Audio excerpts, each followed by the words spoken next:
let's talk about the A Steelers restaurateur as well. Yeah. Bar owner. Let's talk about DeShaun Watson, because that's a quarterback that a lot of Niner fans, including you and I, wanted back in 2017. Mm-hmm.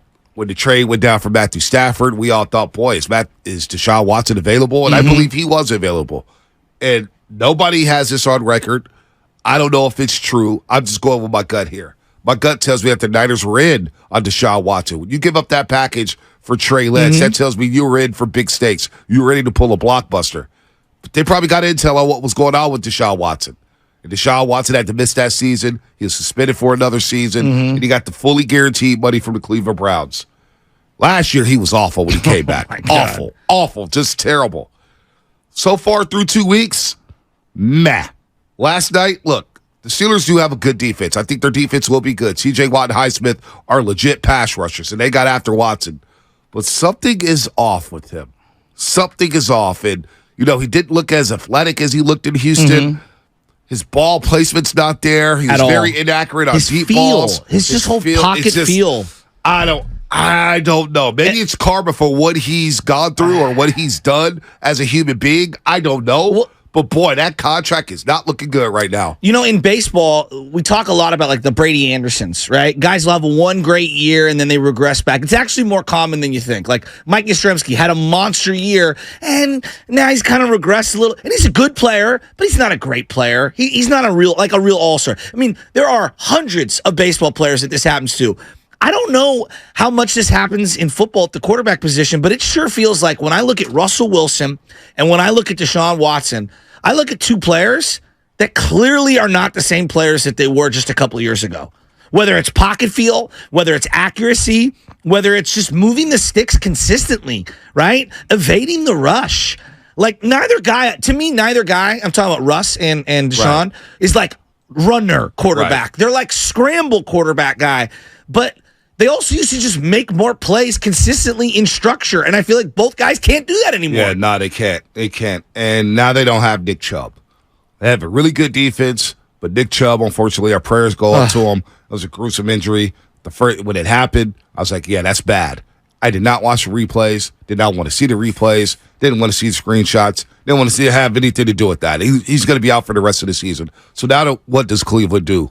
Because I was thinking about the Niners-Cleveland game, and early on I was like, boy, that's going to be a tough game in Cleveland, Ohio. That defense and the dog pound. Now, no Nick Chubb. Watson looks like Watson doesn't strike fear to me anymore like he used to. No. Watson used to be a menace on the football field. He was. And they also lost two corners yesterday. They lost two corners. They already lost the right tackle with Jack Conklin, I should say, at right tackle. So they got this big boy at right tackle, fourth-round pick out of Ohio State, who's like 6'8", 375. I've seen him. That's not good for them. No. Speed rushers will get around him easily. And I don't fear Amari Cooper in that fashion. No.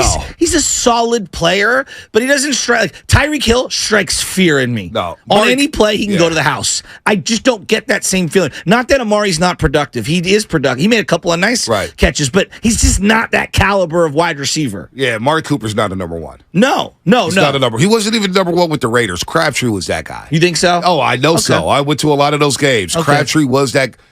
Derek Carr trusted Crabtree, I believe, a lot more than Amari Cooper. I'll take your word for that. Amari Cooper sometimes used to walk off the field with 2 catches, 18 yards. And I'm thinking, how is he that good walking off the field with 2 catches, 18 yards? Well, he's got the little quiet demeanor.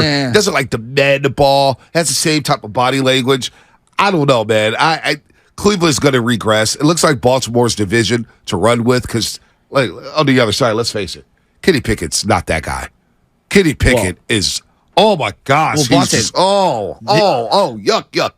I think this brings up a greater conversation. Like, I think you look at Pittsburgh, right? Kenny Pickett, we'll talk about him for a second, the quarterback. But like Najee, I would have bet a lot of money that Najee would be a good player in the NFL. I don't know if he'd be like a Nick Chubb caliber, but I thought he'd be a good player. He's not a good player. Well, I think he's a good player. I don't think they have a good scheme. Because he made some plays on the zone yesterday. He made some plays on the zone yesterday. One little handoff around the left side where he just used pure speed and he stiff arms a guy. The other time he gets stuffed to the left, he reverses field, gains about 20 yards. Look, him and Jalen Ward. Ward looks like the better running back right now for that system, but he can't block. Najee needs some blockers. Yes. Your running back is only as good as your offensive line. That offensive line is very suspect in Pittsburgh. So I would take Najee Harris in a heartbeat with the 49ers. Are you kidding me? Well, I think it would look a lot better. There's a good player in there. Okay, There's a good player in there. well, I don't think he's been very good for Pittsburgh in terms of what we expected. I thought his ceiling would be much higher. Well, that's what happens when you have mediocre quarterback play. Well, I would also go to the coordinator. So I was reading a stat last night that came across my timeline. Every single team in the NFL has multiple 400-yard games of all-purpose offense, right? We're talking about just from scrimmage on offense. Every single team in the NFL. Except for the Cleveland Browns. No, they have 400 yards of... No, I thought they had to have 400 yards since in a long time. 2021. I'm talking about since 2021. Yeah, right. The only team with zero was the Pittsburgh Steelers. Yeah, see? Matt Canada, the offensive coordinator. There you go. That's crazy. So I put that... See, That's crazy. I don't think Najee's weak. I think Najee's a very good player. I think Najee Harris could be a top 10 running back in this league. I think he's got good head, okay hands, but as a running back, I think he could be really good.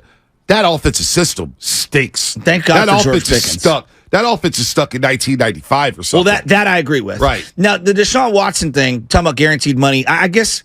By the way, it makes you think, how did Najee Harris go back-to-back years with 1,000 yards? Well, 3.9, 3.8. I get it. 64 yards in the old system. 64 yards a game is 1,000 yards. Well, look at the all-purpose yards. 1,647 in 2021 with some upside there.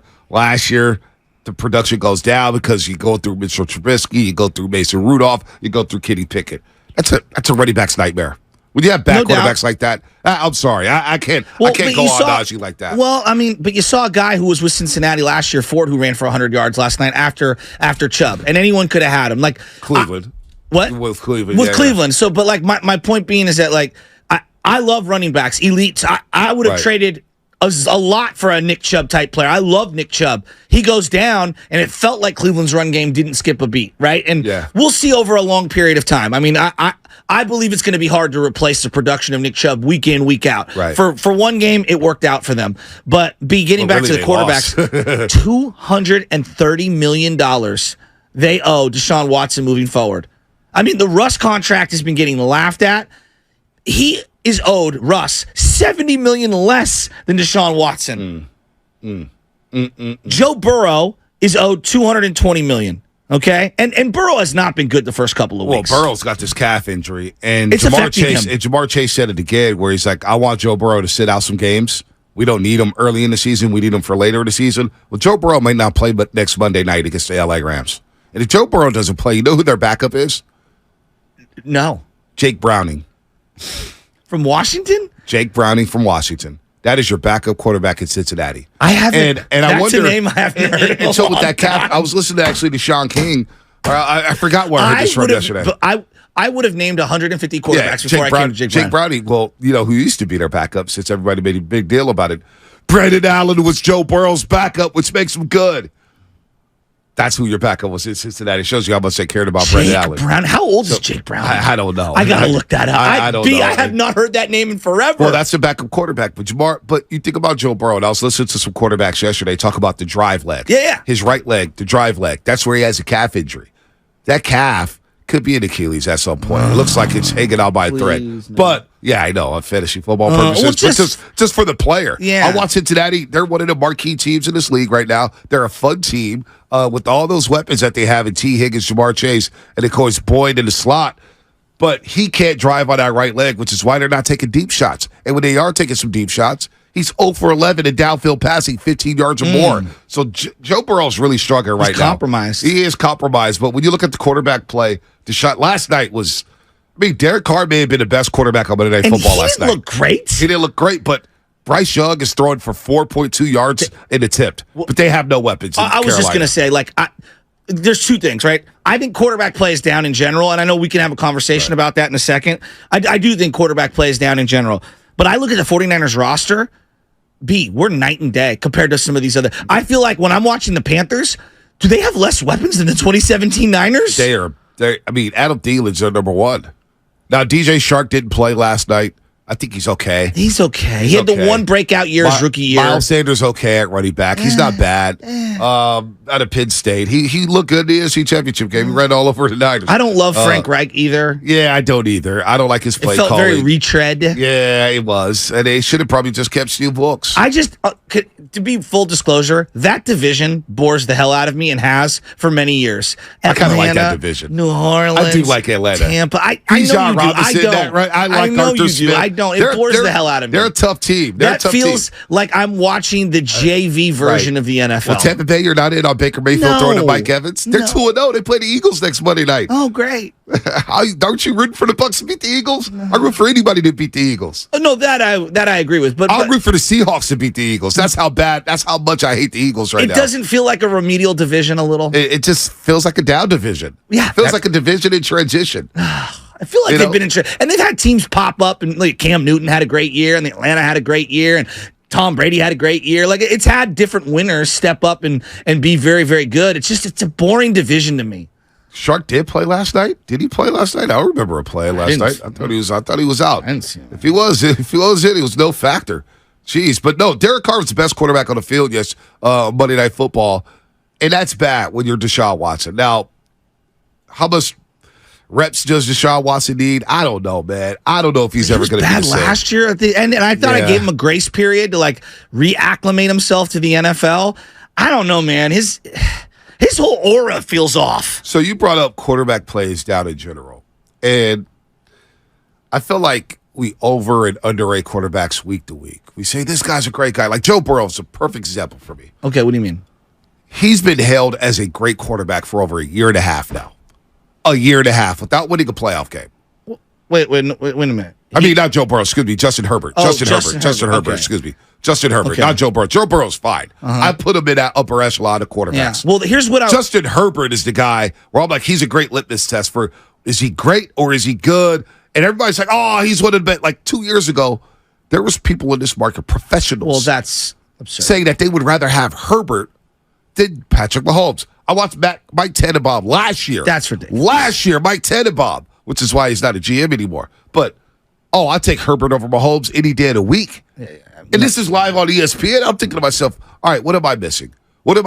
Justin Herbert's a great talent. Well, he has great potential. Well, did you watch him against the Niners last year on that primetime game? Because I thought when I'm watching him, I go, oh, this guy can play. Their coaching is horrific. Yeah. I mean, he's throwing to guys. Well, also, they were very injured in that game. He's throwing to a bunch of guys that no one's ever heard of. I mean, you're not even acquiring them in fantasy, at least last year when he played the Niners. I personally think, as you talk about coaching when it comes to the Pittsburgh Steelers, I think Brandon Staley is horrific. Yeah, I do too. I mean, he cuts his teeth on the defensive side of the ball. They can't stop a nosebleed. Well, they brought in Kellen Moore, who's supposed to be this hotshot offensive coordinator from the Dallas Cowboys. I never thought anything of him. No, me neither. I always say, is he overhyped because he's a Cowboy? Like all of a sudden, Kellen Moore is his hotshot offensive coordinator who could be a head coach. Stop. He's Jason Garrett 2.0. Yeah. That's exactly what he seems to be. So, but when we talk about greatness and bad quarterbacks, you think he's been anointed prematurely? Oh, I've been saying that all offseason. And, having him in fantasy, watching him even more so. And I'm like, okay, does he drive the ball down the field? He can,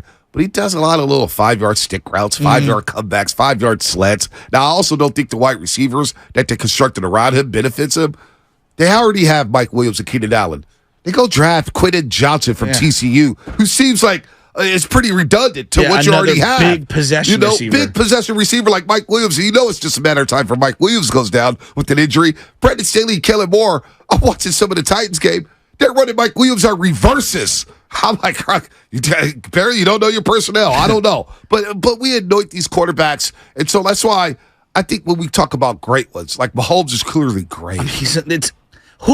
Anyone knocking the greatness of Mahomes needs to be tested. But outside of that, who could you really call great? Well, and this is where I would go with this, and I want to continue this conversation. When you lose Brady, and now Rodgers is out, and then Drew Brees, who hasn't been a great quarterback in the last few years, but because of his resume, we bestow that upon him, it does feel like there's a vacuum. And then you add in, Russ takes a huge step back. I look up, I'm like, that's 4 quarterbacks that have been in the top 10 that are no longer there. Right. We'll go back. I'm going to revisit 2013 because I think, there's this big misnomer that there's like 10 to 12 great quarterbacks every single year. And I'm saying to myself, probably more 7 to 8. Yeah, sometimes and even that 4 to might 5. be a little extreme. Like Stafford, considered great by a lot of people.